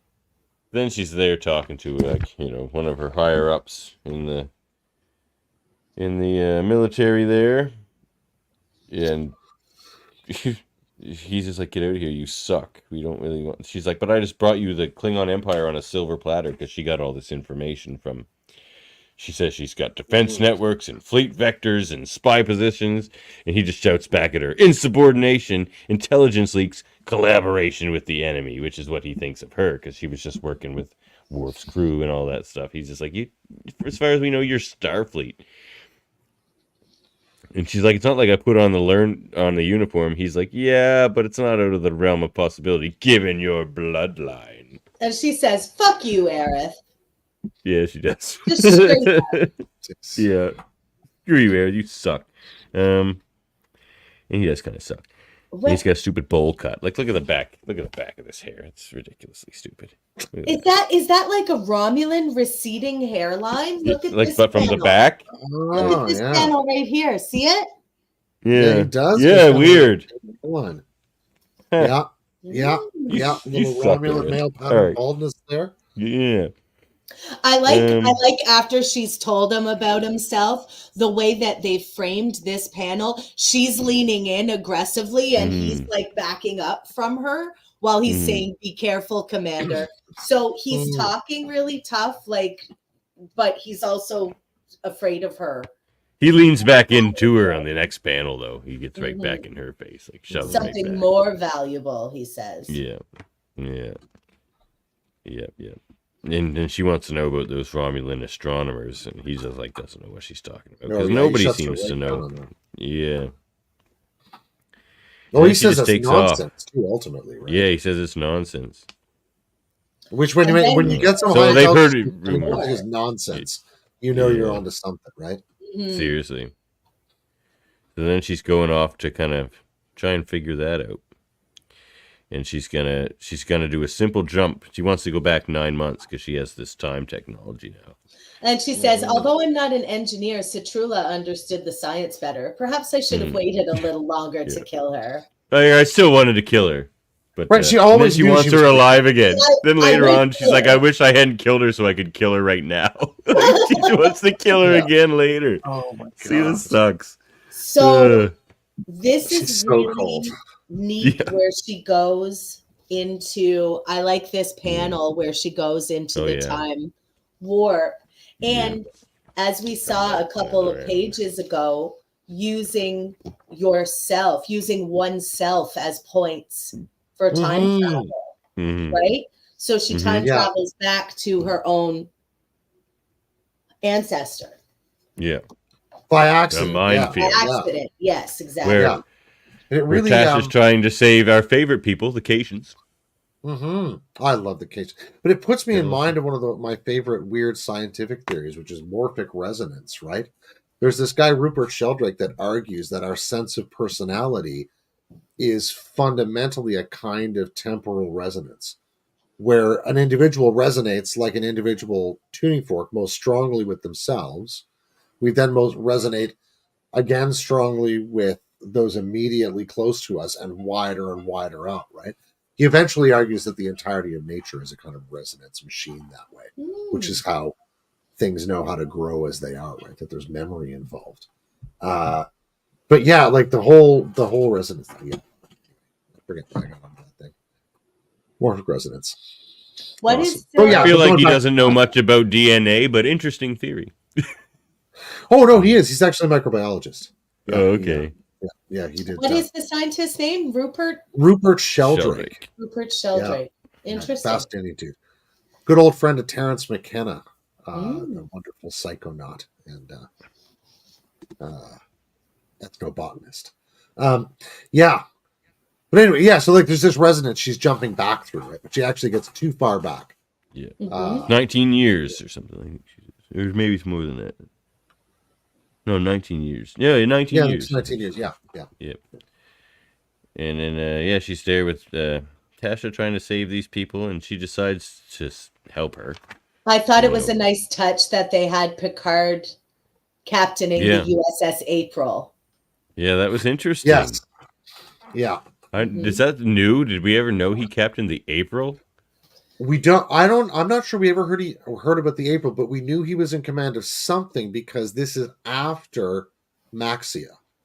After Maxia Zeta, so it wouldn't have been the Stargazer. It would have been the April. But has that already been established? I don't know if we knew. It may have been in novels or something. I'm not sure, but I didn't know he was on the April. I knew we had theorized when we did an episode. We did the sort of life, death, resurrection of Jean-Luc Picard as a deep dive a while back, and we had theorized there that he must have had a command in between because of the fact that he runs into Yar. That's mentioned at the beginning of TNG. So there's some ship or ships in between Stargazer and Enterprise, but there also definitely is because not in Starfleet or not actively captaining something for a while there too. Well, I figured he was at the Daystrom Institute or off fragging around on archaeological digs or something, But there had to be something between the Stargazer and the Enterprise because Jack Crusher was killed on the Stargazer, and then when he sees Beverly on the Enterprise, it's been a while since they've seen each other. right? Yeah, and it's necessarily been like 10 or 12 years or something. Yeah. So I wasn't sure if it had been pre-established in canon that he was captaining the April, or if they just chose the April in this comic as a nod to Robert. First I've heard of it. But I haven't read the autobiography of Jean-Luc Picard. I haven't read that one yet. No, I haven't read that one either. So it may be in there. Yeah. Yeah, it might be in there. Yeah. But she kind of gets in Seela's face. Seela kind of sucks. Although those few panels where she first sees that like seated Starfleet person and then comes around the other side. Oh, that was such a great bait and switch. You're like, oh, there's Yar. That's her mom. I sort of, because of the uniform style. And then she comes around the other side, and it's just this like Starfleet like person who just got destroyed in a seated position, right? Yeah, I was like, oh, this is it was really it was a really brilliant little set of panels there. Honestly, because I agree, that was beautiful and really well done. I thought that it was going to be Lore in Data's uniform. Oh, wow. A split second. Oh, that's cool. Mm-hmm. But no, it's just a random dead guy. Sorry, dead guy. You're dead. Yeah. So, there's a few pages of them just trying to work themselves out of this minefield. And then they get most of the Cations out of there. And then these cool little guys show up. These little guys. Yeah, these little guys. They're the kind of look like aliens, like xenomorphs, Yeah. They have that, that kind of head thing, And the Carnelians. The Carnelians, yeah. Sorry, what'd you say, Heather? What are the lion aliens called? Are those Carnelians? Cations. No, those are Cations. They were relative. We see them in Star Trek. They're in like Star Trek 5, I think. They look kind of Teen Wolfy. Well. Yeah. Sorry? They look a bit like Teen Wolfy. Yeah, they're sort of like a mixture between like a cat cats. and sort of canine lupine features in some ways when you see them. Yeah. Right. Meow. Meow. Meow. Hi, Lulu. Yeah, my cat's meowing over there now. And now Seela and Tasha are beating up the little guys. Yeah. Carnelians. Carnelians, yeah. And then, or Carnelians or whatever. Then we get to see Jean-Luc there. Jean-Luc beams down. Oh, hey, kitty. Meow. Here he is. Hi, kitty. Glad you're talking to me. I'm so pretty. Oh, yes. Now the dog wants to come and rescue him from me. He's like, that's my son. Don't hold him up in the air like that. You're not licensed for that. Given her great heroism, this is where we see that Picard first took a liking to Tasha and wanted him on her crew, or on his crew. He says, I like her, Commander. He says to the commander of that ship, once my next assignment comes through, the Enterprise, just tell your captain he owes me one. I had another one of those, oh shit, is it the Telosians moments in that panel, though. If you look at the commander he's talking to, he's like a tall commander guy with a beard. I'm like, just a minute. Yeah, he kind of looks like Riker with like Riker didn't have a beard. A bit floofier hair. But was Riker that's McMillan officer at that point? Was no, she no, that's McMillan. That's McMillan. That's McMillan. Because she hadn't served with Riker. No, McMillan is the ship. What? Oh, the McMillan's the ship. Oh. This lieutenant is unnamed. Okay. Yeah. And he's definitely a lieutenant. He's not a commander. He's only got 2 pips. Does he only have 2 pips? Yeah. But Riker or Picard calls him commander. Oh, you know what? In this panel, I can only see 2 pips, but in this one, he has 3. 3. Oh, there you go. So maybe that's just a goof. Or he's like lieutenant commander. He's got the 2 solid pips and then the 1. Oh, yeah. Yeah. Oh, could be. Yeah, that could be. That makes sense. Then he's probably not like the first officer. He's not Riker, right? He just looks like. Come to me. Come to me, the kitten. All right. Well, I see you're a cat, and I raise you a cat. I'm going to do a cat too. Stand by. I've got one right here. I have the biggest. Oh, right. Oh my God, what is that? Oh, what a fluffy one. A mogwai? So fluffy. It's Look Bob at that. Seger. Oh my God. Bob Seger Yeah. is your cat's name? Yes. Does he That's have so night cool. moves? He does. He works on his night moves. He's he likes old time rock and roll. He runs against the wind. He Good turns job, the Bob. page at times. He does. Oh my God, what a sweetie. And he's like, Look at his yes, face. you may adore me. It will not improve my mood. Meow. Oh, She talks he's a got lot. to tease the dog. Okay, sorry, Bob, to disturb you And- from your sleep. After that moment about cats, Everyone So then- appreciates cats. After that, we'll get them their feline supplements later. Yes. after that escapade of Sela getting to see how heroic her mother can be, we flash back to Sela as a child and the Now we escape get to the good attempt stuff. that we've. Yeah, this is the good stuff. So what Sela always told us, and well, she always tells us how much she hates her mother and thinks she's not good at about anything, like, and just kind of worthless. She was a coward. She was A coward, weak. betrayed her father who gave her everything, and such and such. This that really got me. This really got me Yeah. right here, where young Me too. Sela says, "Stop, please, I'm scared." Yeah. And Tasha says, "You can do this, Sela. We can together." And then Sela's voiceover, she says, "But the truth, something I rarely admit even to myself, is that she was not afraid at all that night. Truthfully, I never saw fear in her once." And Tasha says, "I had to run when I was your age. So can you." And we get this beautiful artwork of the two of them together right yeah, here. we do. Isn't Yeah, that beautiful? It's great stuff. Yeah, Mhm. yeah. I really liked that. Against just such a stark background too. Yeah. Just all that raining. hard concrete or stone, whatever that is. Nice Romulan gray everywhere. Yeah, exactly. Like But sepia or sepia. How do you pronounce that? Yeah, You know what I yeah. mean? Like that brown sepia, tone. yeah. Sepia Yeah. thing. And just she cries out and she says, "The guards did come, but it's not what I wanted."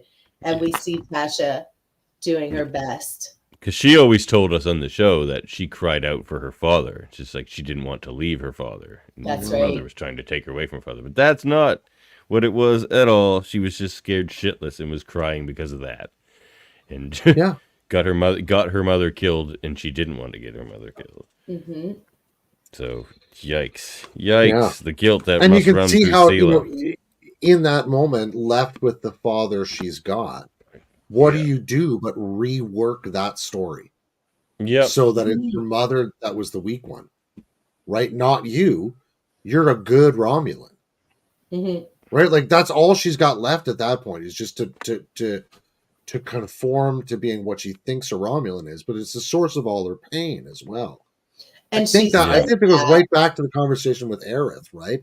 Like that's where the impulsiveness and all that stuff is coming from, all that rage. Sorry, I cut you off there. Oh no, I was just going to say she says that exactly. Truth I've kept secret my entire Romulan life, even to the point of denying it to myself. I think that really ties into what you were saying about, given what happened, she had to make that the truth for herself to protect herself. And that's where she says everyone is either an enemy, an asset, or a liability again. And then she puts in a course to rendezvous with the Defiant. And it looks like she's turning over a leaf there. Looks like she's finally had enough of, like Romulan racism, essentially. Yeah. We'll see if she doesn't backslide or try and satisfy that urge some other way or story, but that'd be an interesting moment of tension anyway. But then she says, she'd be very decisive, though. But the truth that she already knew is that she says, "But my mother was a hero. She was fearless. Currently, I am neither. But perhaps I could be both." And we see her looking determined on the bridge of her ship, ready to go intercept the Defiant.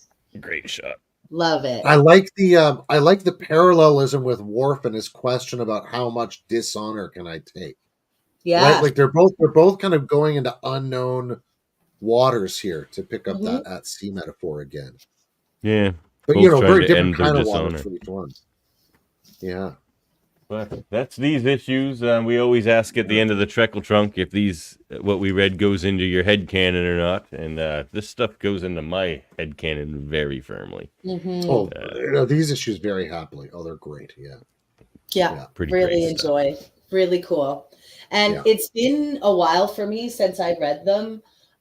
So I think I am going to go back and read like the Defiant ones again to have the context. But I really enjoyed reviewing these with you two because as we were saying earlier, you know, like when you read it yourself, you're getting your own impressions of it and your own interpretations. But it's interesting to see and hear what other people think about it as well, because, you know, you catch some things that you may not have caught or think of something in a slightly different way. So thanks for having me on. I really enjoyed that.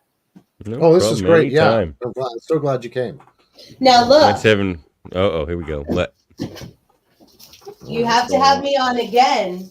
Oh, because you got a whole stack? These. Are those aren't all after this issue, is it? No. It can't be. They're not. No. They're not. We've covered some of that already, probably. Star Trek 500. Ooh. Oh, I don't have mine yet. Mine's still coming. It hasn't come in yet. All right. Wow. But we'll probably do Star Trek 500 next. Excellent. Because there's like a bunch of essays and stuff in there too. Like there's going to be a lot to go over there. Oh, nice. There's an essay from former guest of the show, Dayton Ward. And yes, the author. That's right. Now, have we reviewed Star Trek Celebrations on Trekle Trunk yet? What's that? Because I picked it. Wait, I'll find it. I picked it I don't know. from my comic book shop, but I haven't read it yet. Hang on. I know we did a bunch of the one shots. Is that what you mean? No. It's a queer one. Those. Hang on, I'm finding it. Geez, you do got a stack of comics there. I know. I've got them all on boards like a good girl, though. Here it is. Oh, cool. And it's all the canonically queer characters. Oh, right on. I haven't seen that issue at all. I haven't seen that issue. Cool. Is it like a mini series or is it just a single issue? It's just a one shot. Yeah, 25 years one shot. And this is cover A. And it came out like this summer, I think, like in June, maybe for Pride Month. Okay. So I'll see if I can track it down. See if you can get it. And shout out to my local shop, The Comic Hunter, because I can send them a screenshot of something that I see and I'm like, hey, can you get me this? And they always do. Thanks, Very good. Comic Hunter. Support your local game or comic shops. Yes. Indeed. And all right. I guess. Do we need to throw stuff up or do other things? Well, no, not really. All right. It's Enterprise Month here in the Science Division, so join us next Sunday where we'll be debating the finer points of Star Trek Enterprise. I have never seen Enterprise, but I'm going to come yell at everyone in the comments. Oh, right on. Excellent. You can heckle Jody. I will. Or cheer him on, whatever. You guys kind of have a love thing going on there, so you guys can cheer Jody on. I will cheer him on and heckle him at the same time. It's a challenge I have. Exactly. All right. In that case, end transmission. Berlinghofner, do